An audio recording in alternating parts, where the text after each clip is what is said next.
All right, good afternoon, everybody, and welcome to the Escondido, City of Escondido Transportation Community Safety Commission meeting. I'd like to call it to order.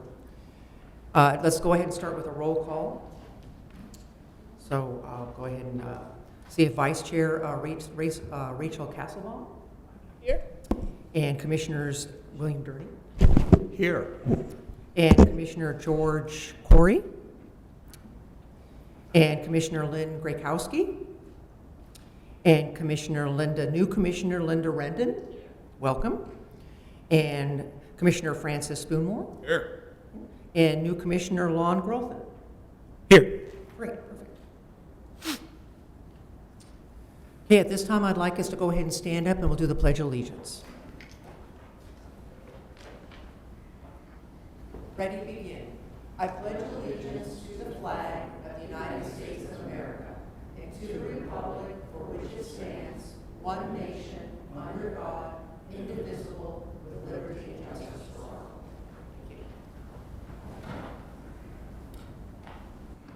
Okay, at this time I'd like to open up, if there's anybody here from the public for general oral communications. If anybody has an issue or anything they'd like to have us look at or address, you're welcome to come up to the podium and speak at this time.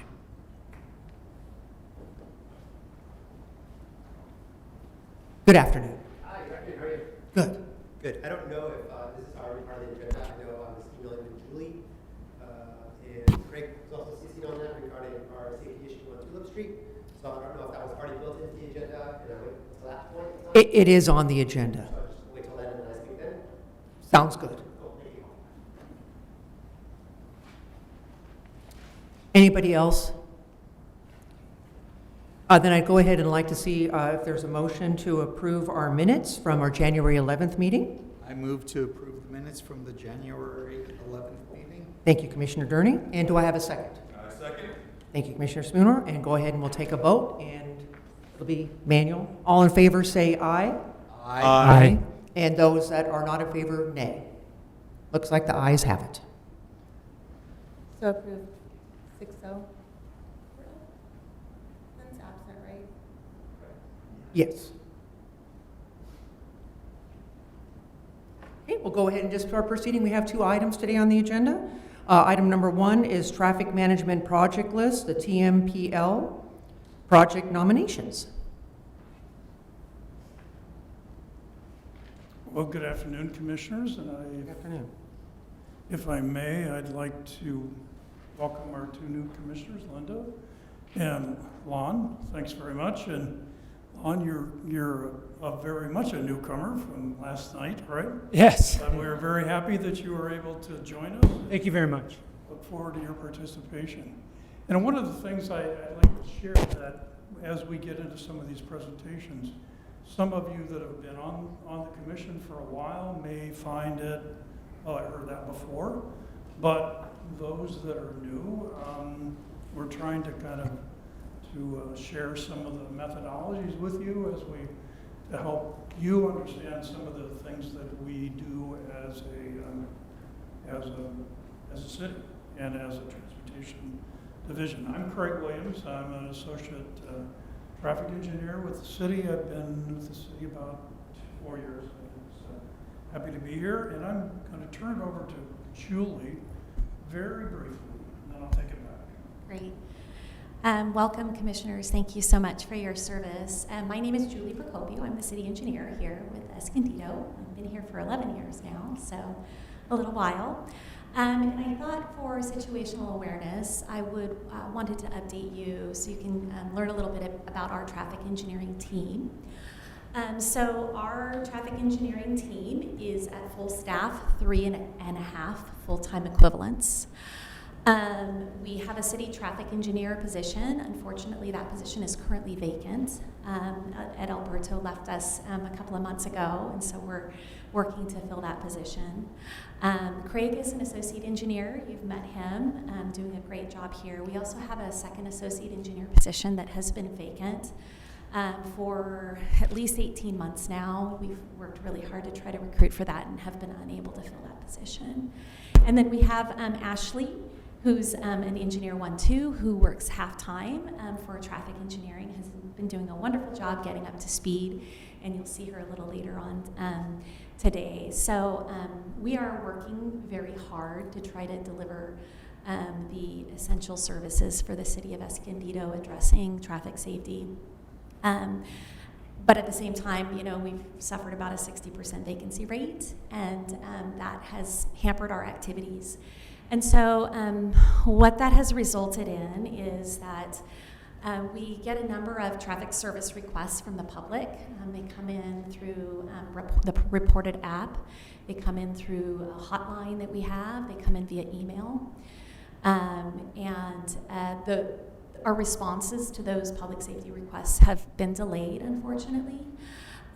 In addition, our TMPL projects from this year are still under development, and we're still working to try to finish those, and Craig will talk a little bit more about where we are on those from this fiscal year. And we have a traffic signal project that has also kind of been slow in going because of our issues with vacancies, and then of course our traffic signal communications plan, which Ed was primarily working on, has also been delayed. So I thought it would be important as transportation commissioners for you to be aware of, you know what we're facing right now. We are working really hard to address, the most sensitive, difficult traffic safety related items. Of course, one of our big duties is also to review development projects and traffic impact analyses for those development projects, and continuing to build in our city and ensuring that we can serve the development community has been a key goal of ours. And so that is something that we're working to try to make sure we're not slowing down those development projects, because we know that that is essential to our economy. So I wanted to give you a little bit of a background on that before Craig will cover both the new nominations for projects for this upcoming year's TMPL, and a little bit of status about the current year projects. But I thought it would be helpful for you to understand where we are on a staffing level. And we're hopeful to fill those vacancies. But until we do, we're gonna, we're really prioritizing the top priority issues for the city. And Craig? Thanks, Julie. And Julie's doing a lot of the work for us anyways.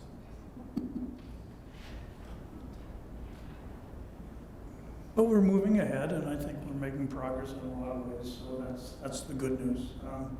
So we're going to talk about the TMPL program, Traffic Management Priority List. Traffic Management Project List. There's also a Traffic Signal Priority List that sometimes get mixed up. So we'll talk about the scoring criteria. We'll talk about 3 projects that we've recommended for moving forward, and those were all in your staff report, so you'll be probably taking a look at that, hopefully, and then we'll talk about staff recommendations. Just to not get into the detail of this, but we have a formal process that's been in place since about 2014, so about 10 years. The commission actually has a line item of $50,000 for these kinds of projects, traffic management projects. We had developed this policy and scoring criteria, again, about 10 years ago. We present these projects to the, normally the April Traffic and Community Safety Commission meeting. We generally evaluate those projects a little bit earlier than we are right now, and that touches back on what Julie had said. We're a little bit behind, but I think that things will move forward appropriately. And then we do the project selection and the budget approval. We are going to look at that in July, and typically it's been a little bit earlier than this. You'll be happy that I'm not going to go through this table on the right-hand side, because you won't be able to see it anyway. So we have a process, as I mentioned, it's been in place for about 10 years.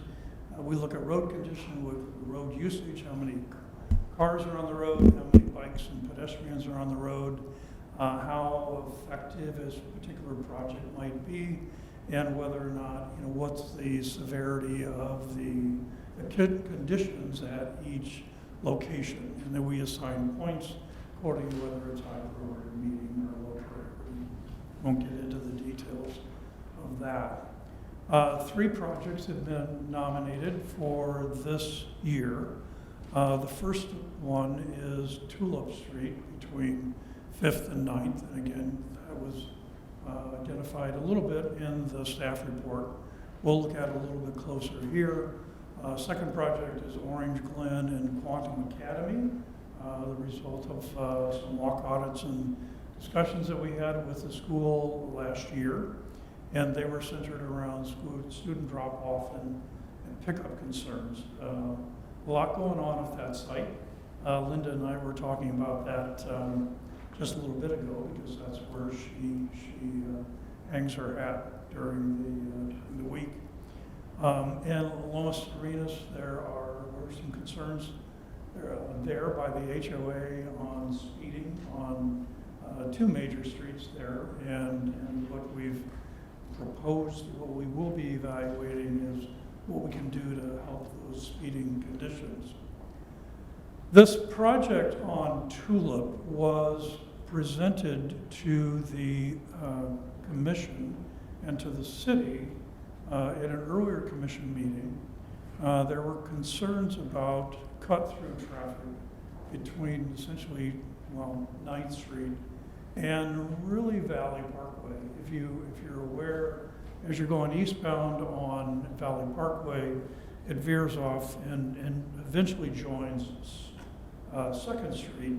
There's a signal there that goes, there's an opportunity to go down Tulip, and the concern here is that people are cutting through and they're in a hurry to get to their destination, as a lot of people are around the city. But it affects a residential area. It is a local collector, but there are multiple driveways along the streets, which allows it to be classified as a residential street.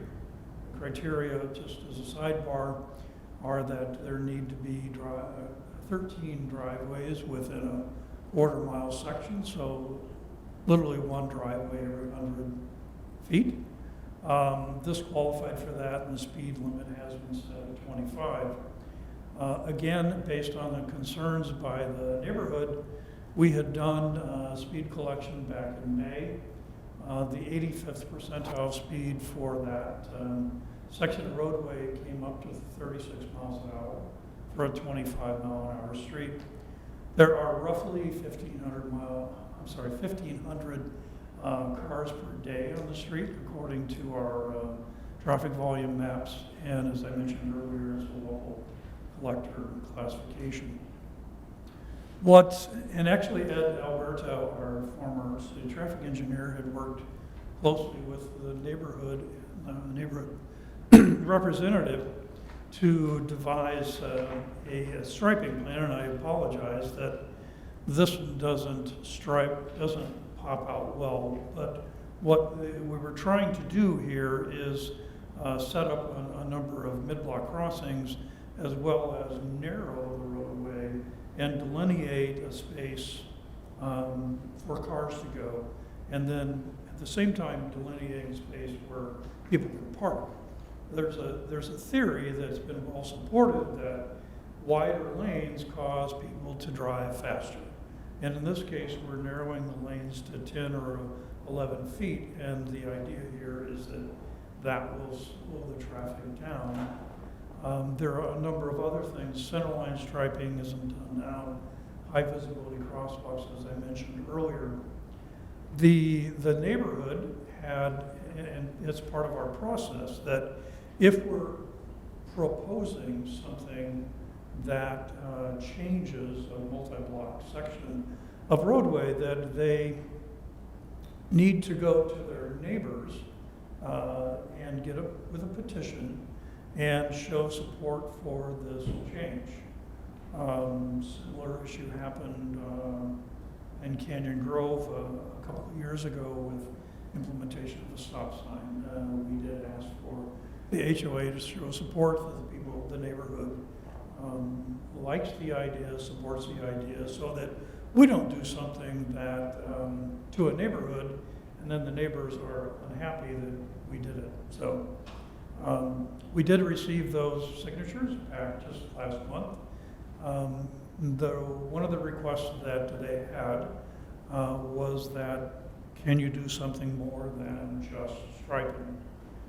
We are going to look as part of our evaluation to see if there are some other tools that might be applicable on that section of street, such as speed feedback signs, radar speed feedback signs, pavement sensors, and some other things like that.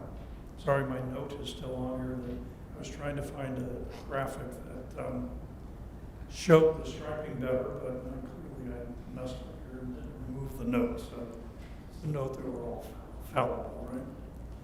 So I'm going to jump to the next project, which is Orange Glen and Quantum Academy. I spoke about it very briefly. There were a number of concerns, but I said we had done a walk audit with the schools. It's a great opportunity to sit on site and watch where parents are dropping off their schools, and I can verify that this gets to be a very congested area, and there's a lot of stuff going on at the same time.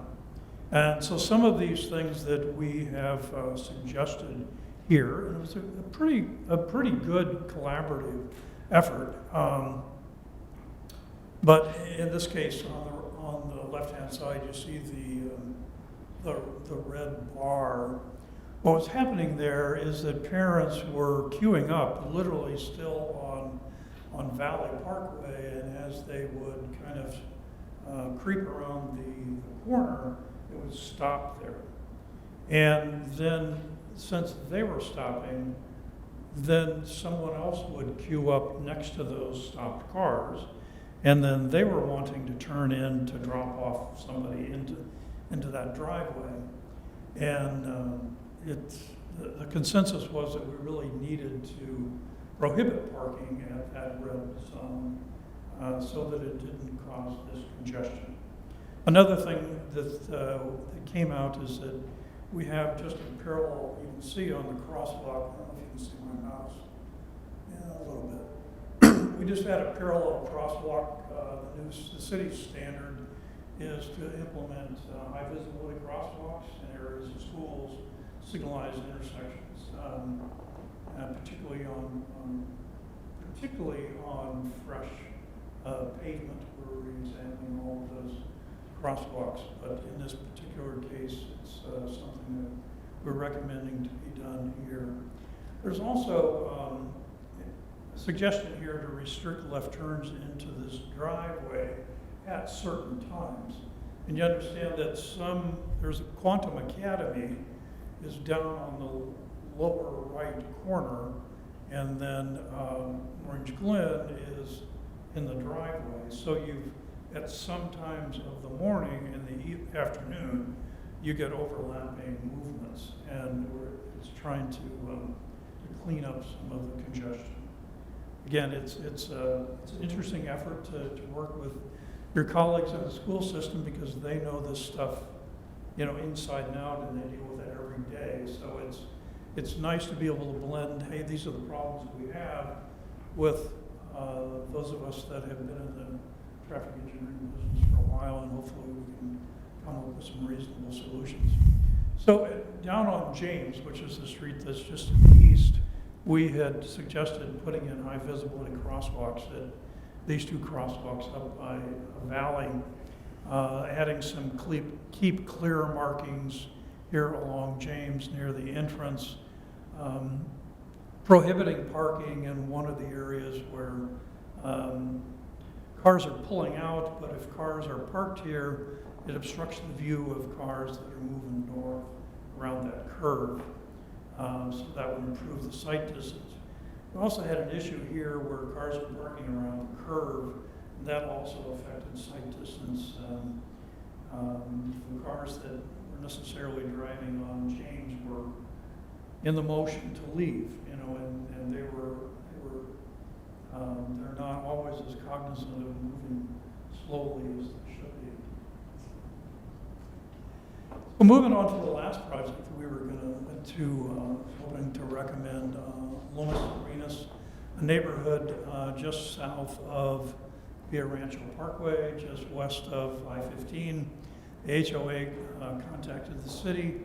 They had some repeated concerns about speeding along both Lomas Arenas and Avenida Sierra. And it's posted 25 for the same reason, the residential area. We did collect speed data back in October, November, and the speeds were indeed pretty high, 38 miles an hour downhill, even 35 miles an hour uphill. But again, on a 25 mile an hour section, those are pretty significant speeds. We'd be looking at, we're still looking at the tools that we'd like to implement there. Certainly, probably implement certainly stencils, maybe additional signage, maybe speed feedback signs. The neighborhood actually did request speed feedback signs, but we typically like to evaluate what the problems are. Sometimes our residents will suggest something that isn't really the best solution for the problems that they're telling us about. So part of our job is to look at the best tools for addressing the problems that they're suggesting. So the other thing I want to talk about before we get to actually the recommendations, I wanted to give you kind of an update on where we were with last year's projects. Maybe some of you that were here might remember this, but in Reedy Creek Elementary School, we had some issues about, they have some pretty serious queuing in the afternoon, particularly. Parents like to arrive early and hang out for like an hour before the kids are actually let out. We had, again, this is another example of a walk. We visited the schools, we walked around, we talked about the issues. One of the things that was done, you can see, I'm sorry if these graphics are a little bit weird, but I wanted to try to align them all so that they're north, because I'm an engineer and I have to see things in the north area, even though I don't have a north arrow on here. You can see that the striping was considerably different in the before condition, and what we were able to do in the after condition is we added parking along the west side of Broadway, as well as along the east side of Broadway. And actually, we did it without too much pain. We had a pretty wide median that was really taking up pavement, and we were better able to repurpose that pavement and provide places for people to park and hopefully minimize the congestion. One of the other things that they wanted us to look at was a high visibility crosswalk up here at this is North Avenue on the upper right corner. So our city forces had actually done that striping. So that work has been done since late last year. Classical Academy was another TMPL project that was on last year's list. This is moving along. What we did a little different than previous years that we broke this work out, and some of it is being done by city forces, our striping and signing crews, and some of it is being done by the contractor that is currently doing the paving work, the annual paving program for the city.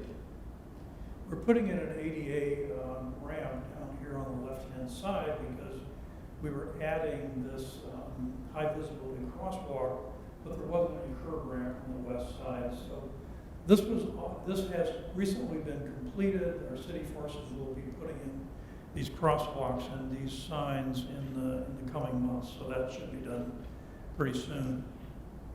Another project that was on last year's list was some speeding concerns on Golden Circle Drive.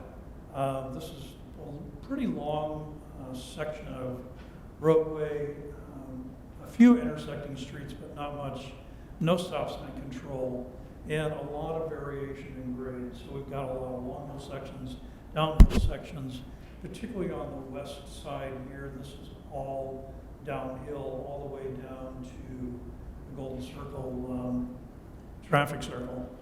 So we are suggesting in this case to add 4 speed feedback signs.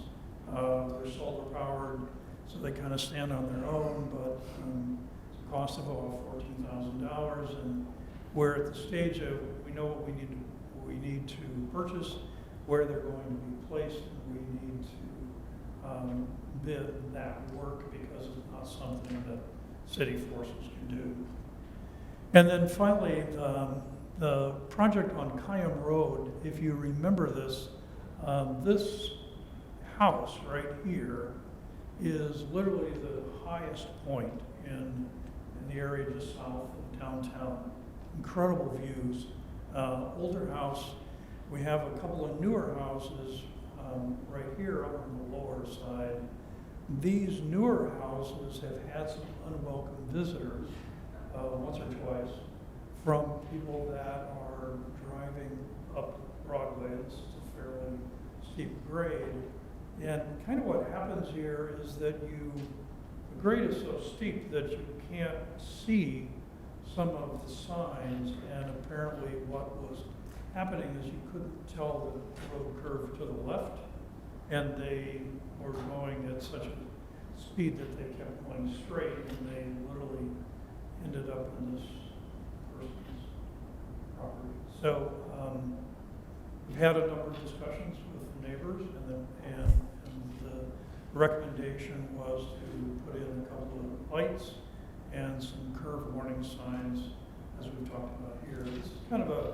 This is kind of a cool technology that's come along fairly recently, and they're basically solar-powered LED lights that cover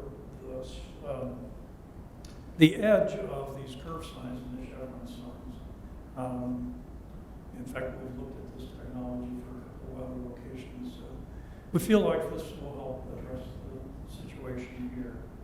So that's kind of a recap of where we were with the projects we're suggesting for this coming cycle, as well as the ones that have just been designed and or completed. So we're happy to take any questions you might have.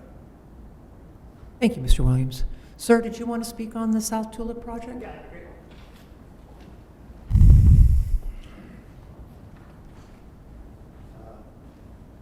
Again, my name is Giuseppe Gutierrez. I'm a resident on Tulip Street. I've gone back and forth with Ray and Ed over the years. Great recap. That was well said. Encapsulated everything very well articulated. Thanks, Craig. Appreciate it. My main concern is once we strike the streets, let's say, I don't know, next year comes around and we still notice there's a speed issue.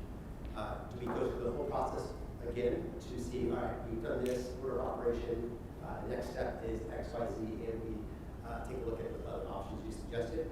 Or do we hold off and do more studies to see if we should jump to the flashing signs or speed humps or another measure or traffic slowing or traffic calming measure to mitigate traffic? I know that a lot of folks in any neighborhood really, just because there's a line in the street doesn't necessarily mean that they're going to follow the rules. If they're already speeding, if they're speeding, they don't really care if they're going or not. I know that studies have shown that otherwise, and I'm amateur, this is your profession, but that's just, I know that was some of the community thoughts when we were signing the petitions. Well, what are the lines going to do? If they're already breaking the law, lines aren't going to be for keeping the speed in. So that was our only concern is if we do this, does it nix us from the future projects if the speeding isn't correct? All right, thank you. Yes, staff will take that comment under consideration and we'll go forward. Yes. Okay. Did you guys have any other questions regarding the speed on Tulip, or? Oh, I do, but not for you. Okay. Thanks so much. Nice to meet you. Appreciate it. Thank you, Mr. Gutierrez. Back to you all for questions you might have. Commissioner Durney. Sure, I've got some. Basically with Tulip, this sounds very familiar to something we dealt with 10 years ago, and luckily I've been here. We had a similar issue on Juniper and Ninth. And we have done traffic calming things, and as you guys will see if you drive down Juniper, you'll see some of that traffic calming and the little lines coming from the side of the road, and those things do help. We ended up doing a stop sign there. It really was the best thing we ended up with there. That's one of the better things I've seen come from us. It was like you guys have done. They started a petition, there were problems. It took 2 or 3 years before we finally got there. It takes time. We've got to try step 1, step 2, step 3, but I'm sure we will get there with traffic calming, whether it's lines or flashing signs or maybe even a stop sign in the middle of the stretch. It all depends on what happens there. We've also had the same problem on 9th going downhill. A big problem there, and again, that's one of those things where a stop sign helped out. So I definitely see, hey, step 1, stripe the roads, do some of that. That's definitely good, in my opinion. But I did have a question also on the third project for Lomas Serenas. I believe, if I'm not mistaken, there's no cut-throughs or anything in this there. Is that only Lomas Serena's residents that the homeowners association is complaining about, their own residents? Okay, so just my own opinion on this. I was going to ask about that. My own opinion on this is, I'd like to see if we can make the homeowners association responsible for that, because that does not affect the city as a whole. If their people want to speed, deal with it, guys. I mean, you've got a homeowners association. Only up. That's my opinion, but. Yes, except that it is still a public street, so there's only so many things that they can do on a public street without the city's approval or involvement. But you make it out. But they can also talk to their residents. Absolutely. And they can do things like they've done in other homeowners associations where they put in cameras and speed cameras, and the homeowners association handles the enforcement of that if they care that much about it. If you talk to the people in Fairbanks Ranch, that's, I believe, how they do that. So, anyways, yeah, that was my question there, and my comment on Tulip. And then I have a question on the Tulip one. On our handout here for the staff report, it says that the traffic volume was found to be 124 vehicles per day when they were being counted. I guess, the speed survey was being taken. But then on the on your slide, it said that there was something mentioned about 1,500 vehicles. I said 1,500 vehicles, what it needs to be a collector road, and then if that is designated a collector road, then it seems to be a huge disparity between those two numbers. Well, the 124 volume should have been corrected.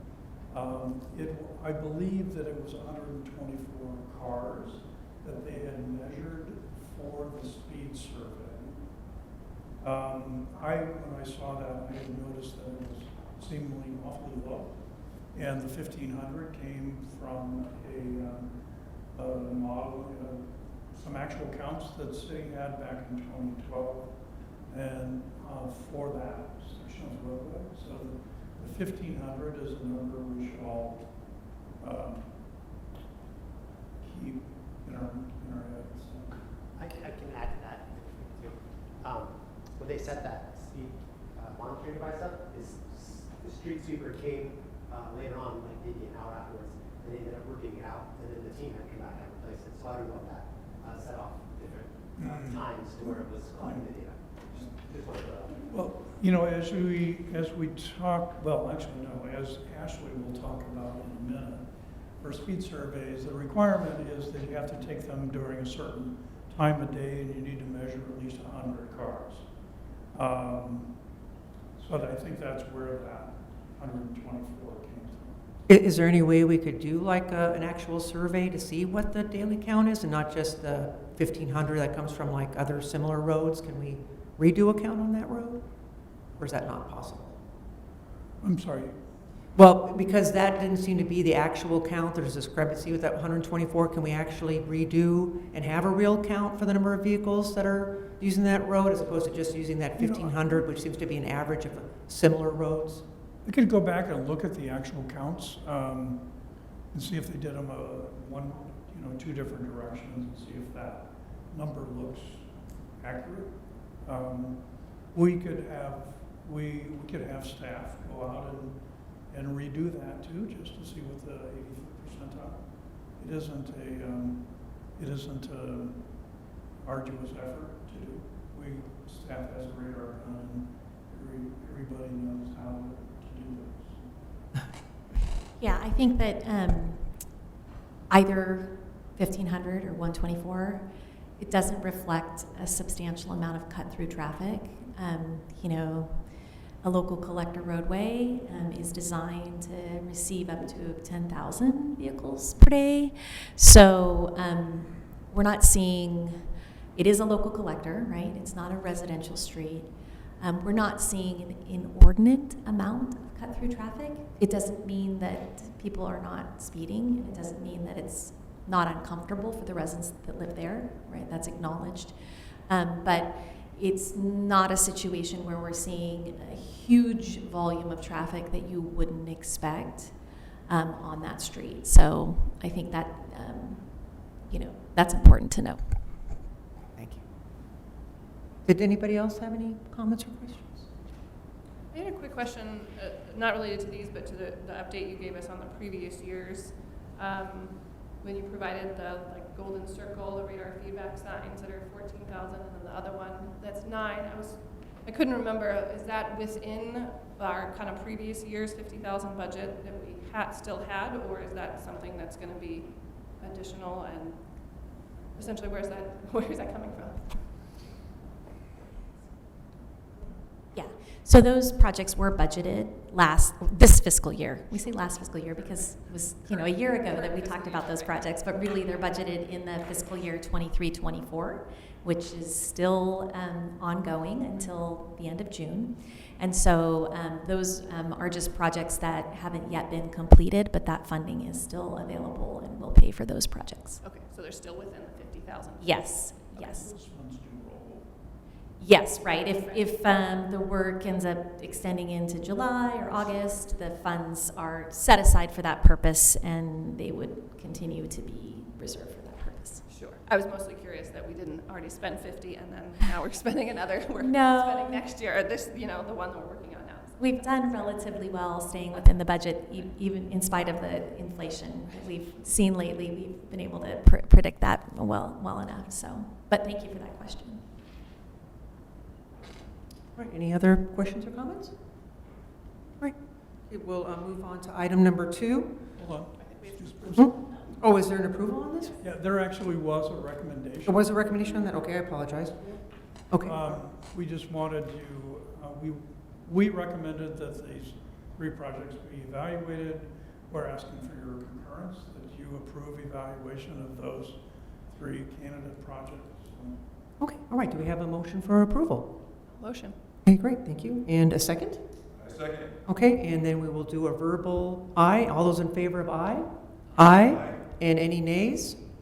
Looks like the ayes have it again. Approved, 6-0. Thank you very much. And I'm going to turn it over to Ashley real quick.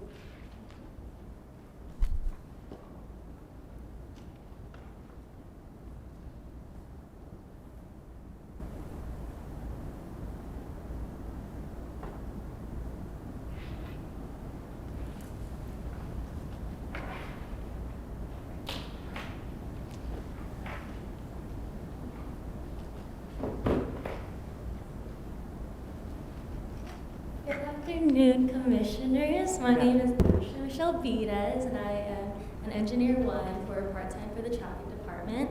And today I will be presenting the certification of new speed surveys. So speed and safety are directly correlated, and speed limits are based on the 85th percentile by state law. And as you can see from the image below, that shows the pedestrian survivability. And as speeds increase, the risk of death also increases, as you can see from the image. So speeding is the leading cause of fatal car collisions in the U.S., and aggressive driving causes 50% of collisions in the U.S., so we want to keep that in mind when evaluating speed limits. So we do our speed surveys in-house, and we have over 200 speed segments that have to be updated periodically per the California Vehicle Code, or CVC. And the CVC section 22,358.6 requires speed limits to be posted at the nearest 5 increments to the 85th percentile speed. And this is calculated by taking the data of 100 vehicles in both directions. So when determining speed limits, we do use the speed surveys to collect the speed data. And as Craig mentioned previously in the other slides, that it is taken in-house and at a certain time of the day, and the weather has to be, nothing from the weather can be affecting the driver's speeds, which then we use that data to determine the 85th percentile speed, and then we use the 85th percentile speed as a rounding to see which the speed limit is going to be posted as. So rounding is typically, if it is 37, or for example, if it's 37, the speed limit would round down to 35 miles per hour, but the speed limit is 38, it would be rounded up to 40. But per the CVC section 22,358.6, we can now round down the 85th percentile speed if we deem it such that it would be better if it were to be rounded down. So for example, if the speed limit is 38 miles per hour, which would typically be rounded to 40, it can now be rounded down to 35, and we'll see an example of that in the later slides. So determining speed limits by ordinance. Since January 1st, 2022, the Assembly Bill 43 changed the CVC, which now states that the current speed limit can be restored to the previous prior speed limit in accordance to the CVC section. And this is only if the local authority finds the speed limit to be more reasonable at the previous speed limit after completing the engineering and traffic survey, which we'll also see an example of in the next slide. In the next slide. But this one is for accident data. So we do use Crossroads database, and we primarily look at the previous 3 years just to see a valid time frame if any of the road change, whether it be striping or a stop sign were added. We just want to look at the same time frame of where the conditions are still the same. And we also do a comparison to other roadway classifications just to see what is the overall accident data and to compare it. So now we get to the speed limit recommendations. The streets we primarily focused on updating this year was La Terraza Boulevard, Bear Valley Parkway, and Valley Parkway. And I want to turn the attention mainly to segment number 5. So from the existing speed limit, it was 35 with 25 when children are present. And the 85th percentile was deemed as 38, which we're rounding down to the CVC section due to the proximities of schools. And so now we're recommending to keep the posted speed limit to 35. And then also going to segment number 6, another valley from Citrus to El Norte Parkway. Existing posted speed limit is 45, and this time around when we did the 85th percentile speed, it was up to 52, so rounding it would equal the rounded speed of 50 miles per hour, but we are wanting to keep it at 45 due to the proximity of a school, Orange Glen Elementary School, bus stops, and also the proximity of a shopping plaza, so there is a lot of pedestrian traffic. And as you can see from the circles, it's rounded down to the 85th percentile speed, and then also the star means to retain existing speed limits. And I didn't mention it before, but segments 1, 2, 3, and 4 are also keeping the existing posted speed limits. So for the TCSC recommendations, we recommend to look over the speed limits and approve staff recommendations, certifying the proposed speed limits, and then to also pass ordinance retaining speed limits on the one roadway segment, which was number 6, since we are lowering it down from 50 to keep it to 45 miles per hour. And any questions? Any comments or questions? Okay. I just want to say, I agree, I would normally say that that section of Valley Parkway between Citrus and El Norte, 50, because it's so wide, but because of the school, 100% needs to be 45. Okay, all right, well, do we have a motion then to approve? So moved. And a second? Second. Okay, then we'll go ahead and vote. All those in favor of approving this, aye? Aye. Aye. And those not in favor, nay? And again, it looks like the ayes have it. Approved 6-0. Thank you. All right, then it looks like this is the end of our commission meeting? Or Mr. Williams? Actually, there is one item that I wanted to share with you. Typically, we give you kind of an overview of the projects that are going on in the city. We wanted to defer that to next July, but we did want to share with you, particularly because it's timely, a snippet of where we are with the active transportation strategy, and also that little sheet that I left with you. I'll talk about that in a minute. So this is just a few slides to just let you know where we are. Those of you that have been on the commission for at least for the last year are aware that we've been doing a comprehensive active transportation study. That also includes a couple of other things, which is updating the mobility element of the general plan, and it also includes a concentrated effort for clean mobility options around the city. And we're doing a transportation needs assessment for the disadvantaged areas of the city. So it's a pretty comprehensive effort. We are nearing the end of our outreach, and I just wanted to share a few slides with you to kind of just some interesting observations that we've had as part of that effort. This is just a kind of a recreation of the city's website. It's escondido.org/mobility. If you go on that website, you can get a good overview of what that project is.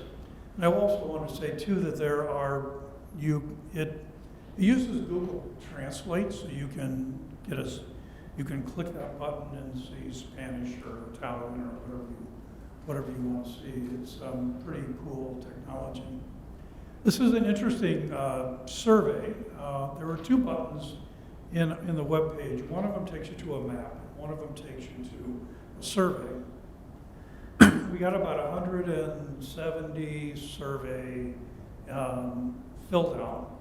And interestingly, probably not surprising, that the vast majority of these folks in the top bar drive alone, which is probably 85% or so. The number goes down a little bit for drive with others. Fairly small number, maybe less than 10% take the bus. A little more take the light rail and the metro train. Fair number of folks that filled out the survey bicycle. Obviously, a lot of people walk or roll. That will be a wheelchair or some other mobile device like a scooter or something. Uber, Lyft, taxi, car share, pretty small percentage. Bike share, since we don't have that here, it's not unusual that people would use it. And van pooling. So, but interestingly, if you look at the van pooling number and you look at this aqua color, it says basically would not use. So it's kind of striking that we've got a large percentage of the folks that responded to that said we wouldn't use van pooling. So a little disturbing. But anyway, it's a representation of what we have. The other button that I talked about was this feedback map. Got several hundred responses on there, and what you see kind of in the center is there are 65 responses in that central district. You can see some of those are like comments up here, the transit comment up on the upper right. We've got some pedestrian comments, but if you go to that, and the reason I gave you the flyer is that the QR code here, if you look at the other side, it's in Spanish. But the QR code, you can click on that, and it takes you to the website, and it takes you to this map and this survey. One of the reasons why I want to share this with you is that we're going to be closing that survey and the map at the end of April. So we wanted to encourage you to go there and please share your thoughts about transportation options in the city. You can go to the street that's right out in front of where you live, and if you feel like it's hard to cross the street there, or you can't ride your bike someplace that's 2 blocks away, or it's too difficult to get to the bus, this is a perfect opportunity. You go on the map, you click a button, you can grab a little category, and you can say, hey, I can't cross the street here. All of those comments are memorialized, and we'll use those comments to help put together a project list. So if you want a project near your house considered, here's your opportunity. Share it with your neighbors, share it with your friends and family, but do it within the next couple of weeks. So, anyway, a little shameless ploy. Outreach efforts, just a kind of a recap. We developed an outreach plan the end of September, October. Worked on the website development. We've done a bunch of event planning. We've been doing numerous events around the city the last couple of months. We've been posting these items on social media. If you've seen that, if you follow any of the city's website, you probably would have seen that replication of that map. And then we've done some series of events. We did an open house at the library just this past Monday. One of our city council members, Consuelo Martinez, was there and contributed a lot of suggestions about things going on in her district, and those too will be memorialized on that map. Just a collection here of outreach events, neighborhood groups meeting back in October, went to the Winter Wonderland Festival, Healthy Escondido Coalition meeting, the swap meet at over there off of Quince back in February, Senior Education Forum. We've got a technical working group, which is an internal group to the city, and we've done about 6 different school listening sessions. They have a different map, and they're kind of doing a parallel effort with the schools. But I have sat in on quite a few of those, and really interesting comments that we're getting from the schools about how some of the challenges they see in getting their kids to schools. And then the meeting we just had on Monday. So just a few shots of some of those efforts. The upper left here, from the open house back in October, or back on Monday. And the upper right, that's from Monday, Senior Education Forums. In the center, and the swap meets, kind of lower pictures there. School listening sessions. This is kind of a recap of some of the things we learned when we talked to Rincon Middle School. Some of the little post-it notes of the things that people shared.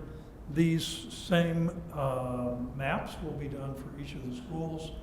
And then we'll be selecting either 5 or 7 individual walk audits to do it 5 or 7 of those schools to drill down a little deeper to get some ideas on what some firsthand views of their concerns. I want to say these listening sessions were pretty interesting. They did them a little bit different. They were all virtual.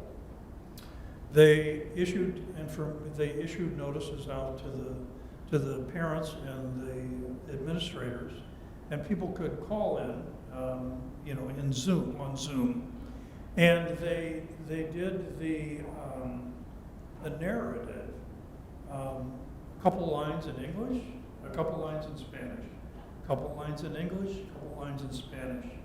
And surprising, we got a lot of very good participation from the folks that only were comfortable speaking Spanish. It was really well done. I was really impressed. So I want to share that with you. Some of the concepts that, some of the other maps that we're working on from those earlier meetings. We also had done an inventory of active transportation system in the city, and these green lines indicate where we have sidewalks in the city. Drilling down, and actually this has proven to be very helpful for some of the development projects. We've had at least 2 or 3 of them so far. We've provided this map to the traffic consultant that's doing the traffic analysis, and then asked them to replicate that, show how people would be able to walk or bike on this next map from their site to the existing destinations around there. So this has actually had some good additional benefit for us. Same kind of thing with the bikeway map. These kind of broken into class 1, class 2, class 3, class 4 freeway shoulder biking. It's really allowed us to update this map as well. So timeline, last slide. We're finishing up the existing conditions assessment. We've been doing a lot of outreach. We're starting into phase 2, which is network development and project prioritization. And part of that too is the looking at our network and analyzing how our roadways themselves for vehicular traffic might be over or under capacity. And then finally, we'll be putting together the draft plans later this year, early next year. So again, just kind of a quick overview of where we are, what we've been doing, and where we're going. So if you have any questions, I'll be happy to answer those. And I promise that's the last. Thank you, Mr. Williams. Are there any comments or questions? No, thank you for all your work on this. I can see you're spending a lot of time and work on it. Thank you very much. I did want to say that there was one item that I left off the agenda, which was commissioners' comments. I apologize for that. We did have it on there last time at your commission or at your request. So, if I may, if you have some comments, we can interject those right now before we adjourn. Anything anybody wanted to share?